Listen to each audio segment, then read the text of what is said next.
Et tu connais quoi. Là, toi, Milozi cœur vous dit quoi. On le saut direct, parce que nous, on a la chose, quand on a un message, le direct va être coupé. Parce qu'on le signale, les gars, on le dit, t'as dit au couteau. Mais tu as Milozi cœur dit, nous, on a une d'ailleurs, nous, on a c'est là-bas, nous, Milozi cœur dit. Milozi cœur dit, il a partagé. Hein? Ils sont en train de signaler le direct. C'est pas bien. Tu as les millions. Tu as dit, nous, les blonds, il y a vérité, il y a quoi, et vénamiment. Et c'est le comme quoi.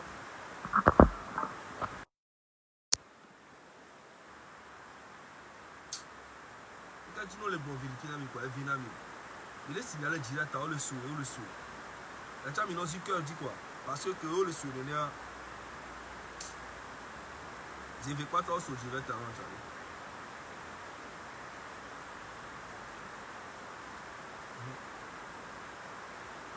t'as un Facebook, les non sensibles. Il faut que les bons amis, les cœurs dit, à nous le signaler, les bons, au sur la direct. On me dit là, c'est vérité. Nous, les bonnes vérités, nous, les bonnes vérités, nous, tout le temps, c'est les bons. C'est les bons. Il y a beaucoup là, on a beaucoup. Il y a beaucoup là, on a beaucoup. Mais bon. Nous qui les bébés là, il y a un bénaré. Grand frère ou un Fodji, nous, grand frère à Fodji, Fodji, Mathieu n'a signé cool. Écoute, à boire. Cool là. Mais on n'a pas Western Union. Il y avait grand frère qui a Facebook, il y avait des stars ou des biens qui Facebook. Oh, grand frère, il y a le travail public à bien aller, il y a le travail public psychologiquement bien aller. On est respecté mes artistes. Il y a un grand frère en temps, on a les gobés, stade comme le Togo. Donc, déjà, Togo tombe, on a mis le Togo en 100 d'années à la base. Les artistes. Il y a un grand frère, on va les gagner. On a des intérêts qu'à Béda apporter dans mieux. Alors qu'on bénit et grand frère. Et moi, on a mis les grenades, grand frère, on a mis les grenades. À moi, là, on fait le bobé, on nous colle. Mais on les baha grand frère là. Oh, Mounio! Grand frère, à mon le Facebook, il y a le direct, il y a un star, il y a une famille là. On sait bien. Star, on le gamou le wasu. Grand frère, on doit star au niveau. Et gamou là, si au problème, Mounio, Gomonio la même star, star au niveau. Togo Tolo, on a Togo Togo, on se retrouve la paix et Haomi. Togo Tolo, donc on le dit, il y a du béha, et John a dit, Togo Tolo, le dit, nous y béha, eh, Maoula, et moi, quand on va, il y a Togo Tolo, il y a du gourmet. Donc on se retrouve les mains. On se met au final, quoi? On a un bébé, on peut amener les filles et les bébés, Zaga, tu n'es pas star. Voilà, et nous, les blancs. Quand fait nous ko bolore et da giro togoto fa ni ola no blanc on va ti so kikim do minister me patan de kamini on do jet ni o cho ahoya o le ka quand fait nous ko le ko réaction de ka le ko fun e asrai parce que nya star yam ni le grand fait la preuve ni be ken blanc o ko de ka me sa me le blanc o 2 jours o le page o kikin di va me amoke wo do to grand fait voilà quand tu es connu tu es une star.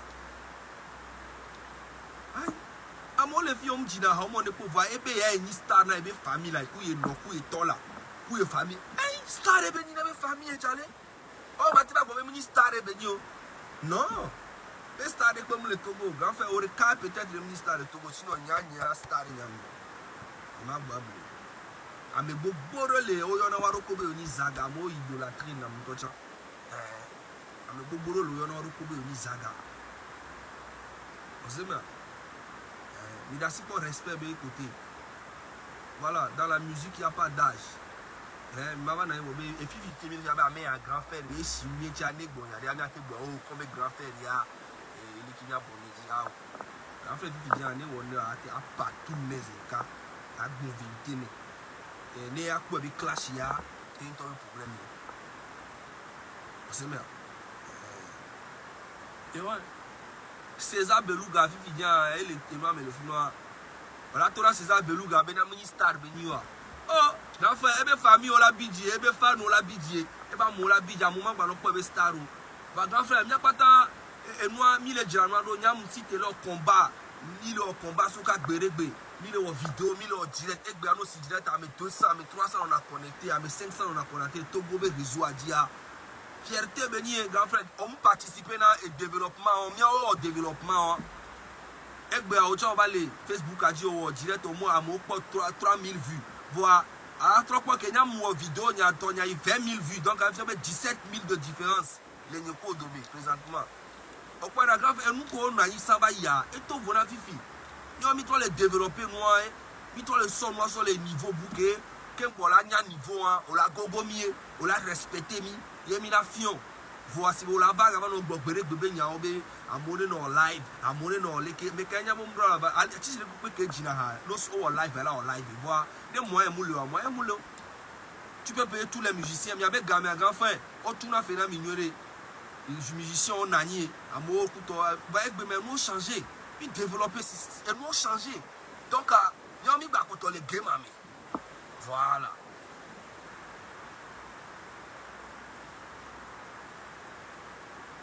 On se met là. Donc, il y a mis le travail fano. Psychologiquement, on nous respecté, on nous comme une star, gamère, société, on nous permis couteau, on nous signé mi couteau. Il y a au grand frère en avant notre bébé, star de le Togo.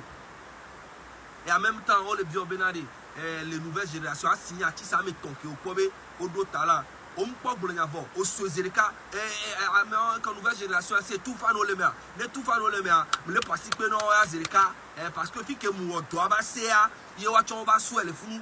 So yin konenia o mi abi do la félicité o ma wun ton irao et mba bien la garde mais c'est est-ce que ne tu fa no baba le alo yin baba le meka donc amia me veko dina ha Togo ah ouais amo sugbon dina ha Togo ke mi do talent santé no so on si santé no ça on je si Kiko on je si enia Tony Xa on je si le connaît Seth Lo on je si Juliano Homme Jesse, grand frère, grand frère, attention, grand frère, il y a un Jesse Mouolo, artiste local, il m'a bablo, artiste local, le Togo, Bénin, un peu Burkina ou bien Ghana, le Tibet, à mon tissu, one to quoi. Il y a un bien mon le dit à ma vidéo, le mot dit ma bio, ma bio, Camerounais, ma bio, Béninois, le mot dit, mais Jesse américain. Jesse américain non là quoi voyant zova les Paris toi tu as mo pendant Jesse les Paris les métros mais on avait zaga de la photo pour les caca film que même Lyon toi ça en vrai les Cameroun toi tu as invité on va dire les fou ni toi mi non parce que Gako le na mamunyo Burkina on a Bénin on plusieurs fois ni mi il y a même dit à 500 000 les Bénin je le fou quoi. Quand on m'appelle, on a les bénis minimum 2 millions. Voilà, papou le fou.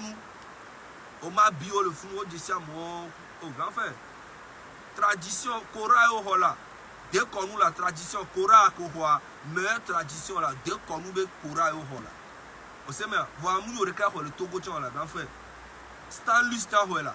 Stanley est à Ho, dès qu'on nous le Kora est passé inaperçu. On sait, mais. Voilà, donc on va faire.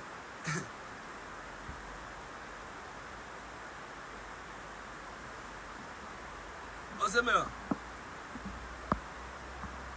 Et il y a quel est en fait, donc à c'est moi. Mais tu fais les filles, on les évoluer, et t'as nous les fous. Hein?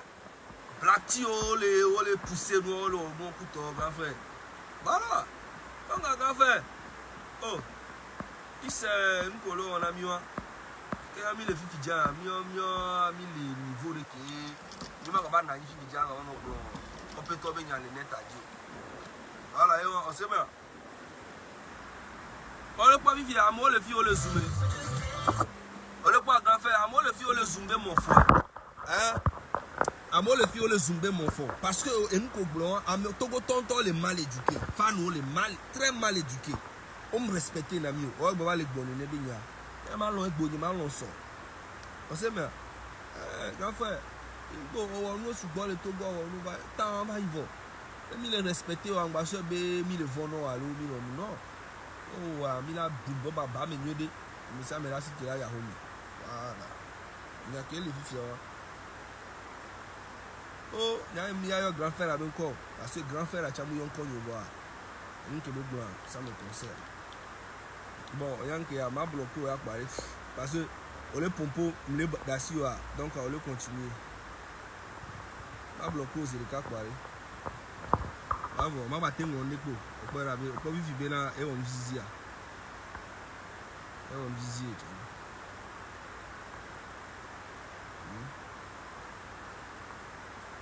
On va trop baquer.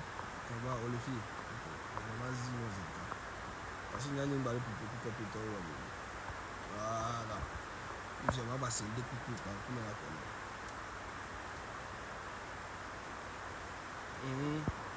Au quoi là? Donc, grand frère, il y a mis le game à nous. Il le game à nous, il est quoi?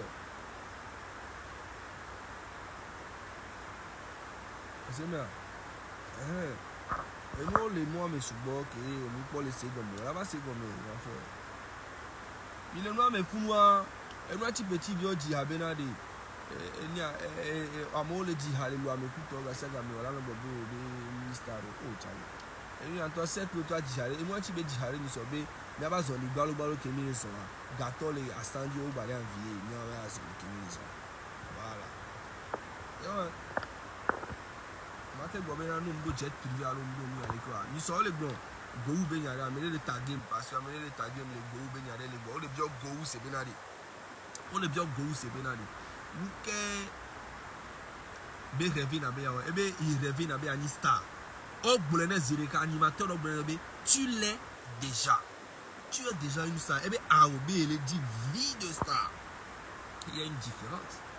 Pour la tennis star voir on va donner moyen gao voilà et lui on met et les bobés les dit déjà appelé vous et on degré vous belle dit et dit degré vous et le normal voir une star vous voyez les dit nous que vidéo star de riche voilà la star ne veut pas dire riche la tennis star va manier à la fin de jet privé nous tu as eu que nous de voilà c'était une star voilà maté comparé nous bien le bobé on a pas grand frère on a pas vu à tout le temps que le oui grand frère a eu raison grand frère a eu raison que les blancs frère et tout quoi et nous que tout le temps ordinaire il y a nos bahatiso il y a nos bahatiso nous n'y n'est pas le ciné yon temps donc un grand frère nous on va les confirmer nous c'est normal mais tout le temps on a tout le bahatiso on sait bien voilà il y a nos baby fidja mon labé on les compora yami amo le wan to ba ko me le funu le po wa no ku wa toji autour là la home et on me novioni puis et gavide no wasi no va catcher mais amour respecter mais amour pour les star et béni et les familles pour les béni star il est normal grand frère star béni ne be holo et famille be catcher o ma tra go béni star béni oh nyange bon na ma ba mo nyel ka mo ko le wa oh il là le jet privé à la play no kuto amero le no play et mon sani agbaro le quartier mais jet privé béni et be plus voilà. Donc à niveau les vos stars ou les voilà star mais ça mini star voilà niveau les nous bonne ma accepté maté comparer de quoi ni qui dit que star ni maté comparer de quoi ni tout fa nous les connaît 1000 fois vous savez mais maté comparer de quoi ni kudo à débat les connaît 1000 fois tout fa maté comparer à débat les connaît 1000 fois voyons maté comparer de quoi ni kudo grand frère parce que les connu à l'international, on me connu, on doit vivre, on doit abonner, on doit ne pas grand frère. Hein? Quelqu'un qui n'est pas grand frère. Donc, quelqu'un ne m'a où, mais tu vas do sponsor, mi do gars, mi do gouvernement, les péros, mi a chamiantia, te va do ebelika. Vrai, les parents grand frère. Quand tu vas do ebelika.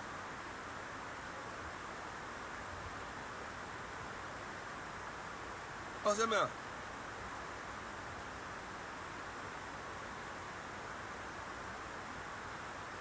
Voilà, mais tu vas do qui gagne Godika.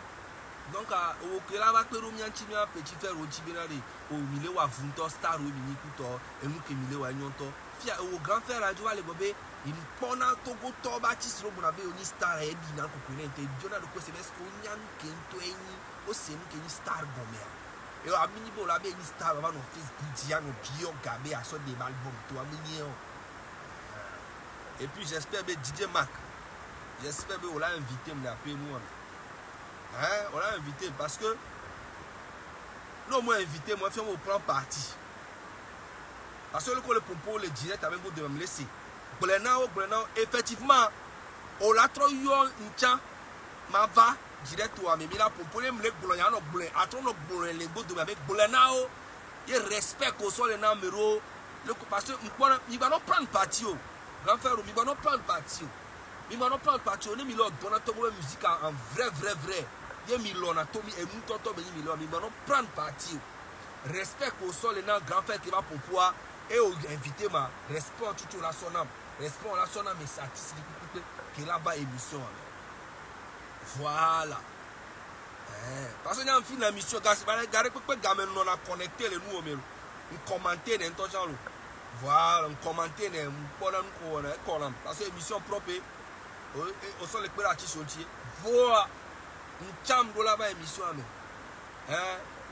que grand frère avant et le blog dans le Facebook d'Ivoire et un tocha mine $600 le direct à mi donc j'espère mine mi a jogawan tout nancha mais vraiment les panami game amba les vivi que ni be no be mi no prendre parti à l'autre et nous allons te pereka et la be bouger à oro et nous trop vivi et en tocha que me le a mon no globé grâce à Nia et Béa.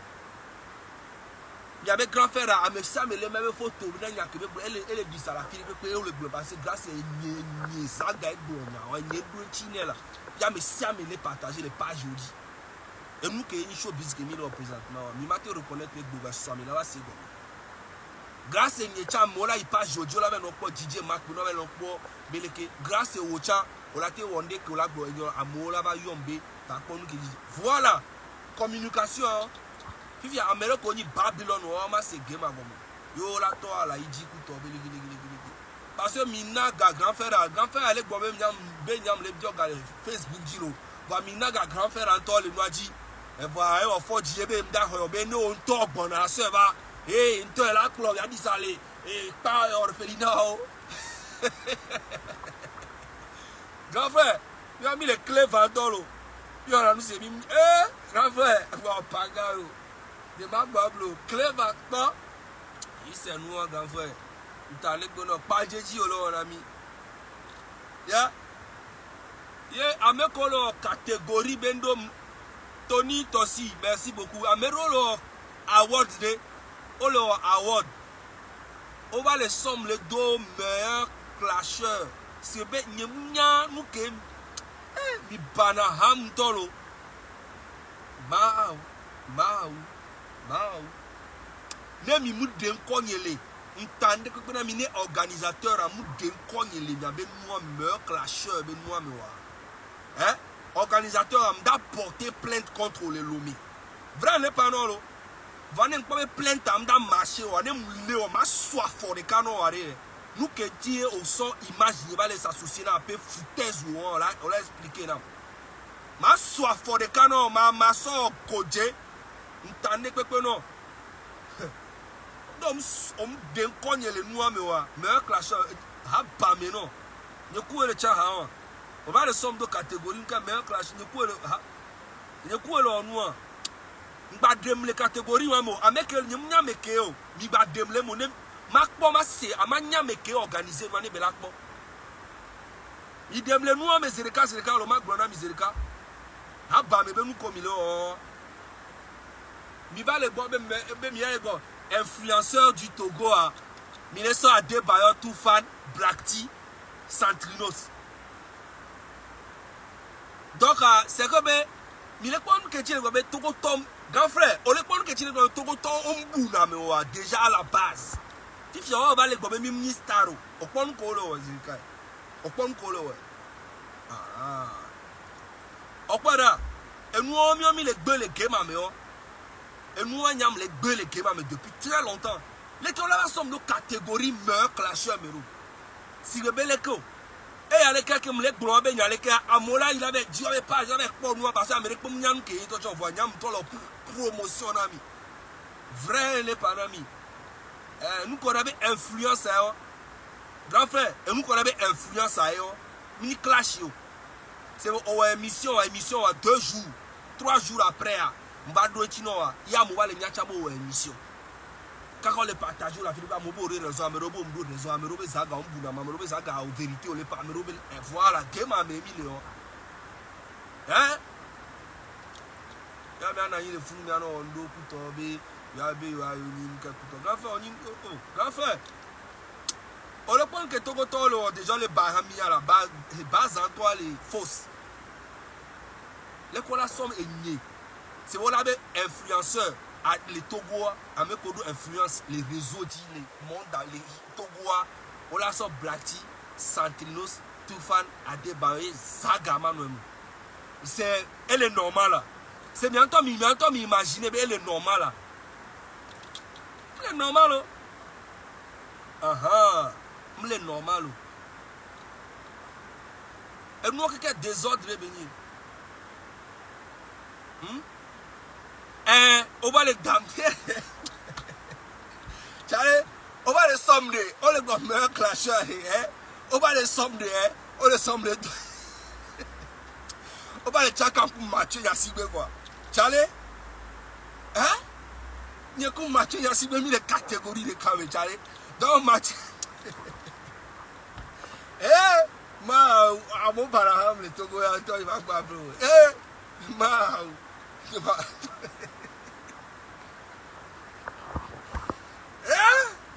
merde. Il n'y a qu'un match, il y a les catégories de camé. Ma, m'pagaille, meilleur clasheur, et n'y artiste, Blibo, ou en carrière des années. Il m'a été respecté, imaginez, tu cuiras, mais attends, il y a un ami qui a dit, oh, nous qui mida ouais, des mounions. Mais il y a catégorie où quelqu'un qui va les sons, tout fan, Blacti, Santrinos,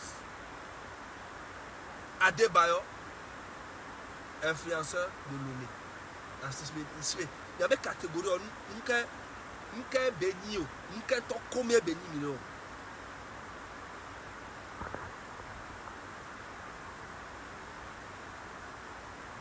La luxueuse est là. Ouais, enfant béni, merci beaucoup, ma belle. Hein? Zaga doit aller tout le temps à l'homme maintenant. Il m'a pas blé, il doit y aller. Non, il doit y aller.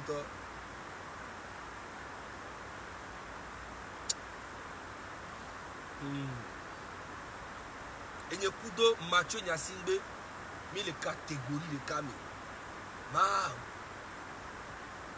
Et il y a beaucoup de Raoul Leblanc, Kudo, et si bien Aristo, Kudo, et ni on les amené. Mimbalé aux différences les artistes Kudo, blogueurs au domo quoi. C'est Mimia, les caminatés chacun nous et les séminaires sont pas Kudo bon, Kudo Alain, Kudo Sahel quoi. Au sort de pour les Kami bien les non, c'est pas normal, Charlie. Hein? C'est normal. Mathieu Nyasimbe dans nos catégories, mais Kudo Aristo, Kudo nous avons connu vidéastes de nous, Kudo nous avons direct de nous, Kudo influence. Voilà. Il y a des blogueurs, il y a des artistes quoi. Donc Arafat, on va se sauver nos dos. Arafat, alors si le Serge Benoît qu'on a direct, Kudo on a nous, on a pas gars, DJ nous, Kudo quoi. On l'a sauvé pas sauver dos. Alors clash, c'est des bordeaux là, on clash pas mais meilleur clash, on passe des bordeaux sur Tchaka Kudo et nous Zuno Kudo. Franchement, Charlie. Et si on y a mis le tamenami quoi. Charlie, Libano on quoi. Hein? Libano on quoi. Et gommé quoi. Mais quel organisé nous. Nyam le to vérité non nous va c'est amener. Attention, à demle nous mes zérekalo. J'espère bon la va pas vidéo ya. À demle mes zéreka. Nous me demle mon n'imba nyam que on moi les grenades mi pas mi le témoin. Parce que nous, nous le disons, nous sommes deux, nous sommes Yeah.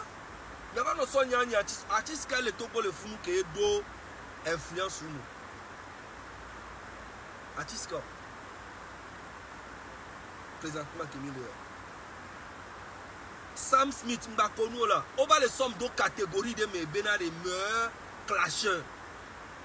On sort Mathieu Nyasingbe, Aristo, et Raoul Leclerc, Franca Demassou. Oh, comme quoi, on somme de dominants. On sait bien. Fifia, et nous que comme nous c'est déjà le classement au meilleur. Les qui ont au classement, Fifia, on est meilleur artiste, on est meilleur influenceur. Les Togois. Au sona à meilleur pari, au sona si tu fais là dans Parika, Santos n'a pas de cas, Black Clan n'a pas de cas, Américain n'a pas de cas quoi. On la sort à Mireya et bien t'as gardé quoi. On la sort à Daro Dodomé. Déjà psychologiquement, n'a mon les quoi image en éna, avec les Dodomé et puis on be eyeni et avec les do potentiel que ou à me quoi. Tu vois, c'est même m'ba ni boire voter toi parce que moi les évos. Classement no da ouais, on la Damesia Mero ni adie, ligne de casier. Amola choisi mi on bien so amia so me quoi mia au carré quoi aso américain so derrière de dominer avec que so derrière de dominer et amola so et amola so les que si les que mi mais quand on a bien nous on a mi ma alors pour faire la saga ko ga saga mi tukara ga saga mais on da pas ga ngati ma da pas et ma da pas électricité tout na sauté ma tout fait na que ma da pas. Alors, non, on n'a pas que Dieu, mais. Hein? On sait bien. Catégorie, la quoi, la somme, on a carré quoi. On a sorti tout faire, on a d'aller de demi. Puis, on a clashé, on a quoi. On sort Massé, on a Singé, on sort Nia, on sort Harry, on sort d'aller de demi. Donc, il y a une meilleure clashé quoi. Si nous sommes dans le domaine, mais meilleur que nous mito, il y a un mini clasheur, on a appelé le système comme tourner les mini clasheurs. Avec un clasheur, il y a un bio, on a lombé et nous sommes deux meilleurs clasheurs. Il y a un bio à vie américain, il y a un temps, c'était quoi, il va les ou les net à dit. Hein?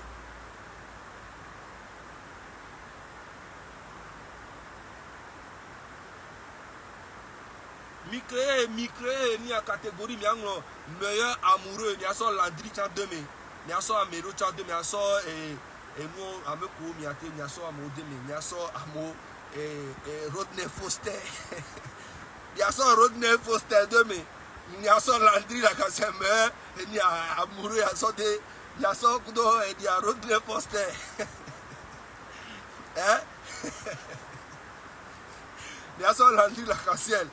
Il y a ça, quand tu vis token, mais amoureux, il y a ça do, et puis avec coup d'eau, il y a, meilleur couple, tiens, il y a ça. Il y a bêtises au premier, tu vois quoi, pas gagner.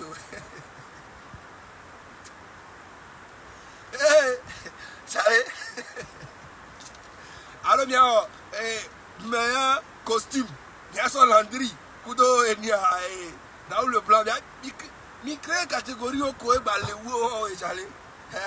y a son meilleur politicien. Il y a une catégorie meilleur politicien. Il y a son Fabre Kudo, il y a Basse Kaboa, Kudo, il y a Fon Yassib, il y a Tchaka, il y a un meilleur opposant. Il y a son amour Kudo. Tchale, il y a mieux. Mais quand est organisé à Wadouan, il n'y a qu'à le boulot. Hein? Eh, Charlie, tu vois, pas gars, il continue pour amuser, mais là. Au point que, il y a Togoto, Togoto, qui est mon élève, Togoto, mon seul, même Togoto, qui est mon libre là. Au point, Amero, les choses bizarres, on me dit là, sans valeur, on me dit, pour accepter, Benari. Je suis une grosse tête dans la musique togolaise. On me le dit, on va reconnaître. On me le dit, voilà, mi dadje. Je fais partie de tout ça. Là. On sait bien. Il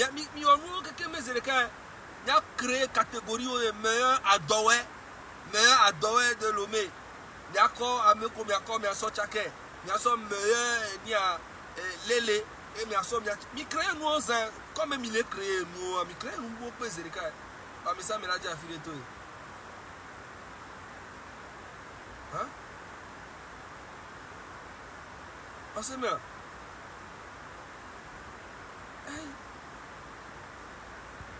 problème lo bada si le mianti, j'allais nkeke anenyo. Donc ayo mi le djubogole nya ma no pas vérité ya.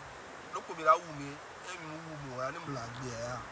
Ne mi va déconner, mi teni grand frère, teni mais no déconner, ma bouler no zerika kwa nya pa. Et chez Zaga in any place. Allez, Zaga family, mi no for FBI. Mi no for, mi ma no now temps les réseaux audio, mi ma no now temps. FBI. Allez, FBI. FBI toujours. Non, elle dit.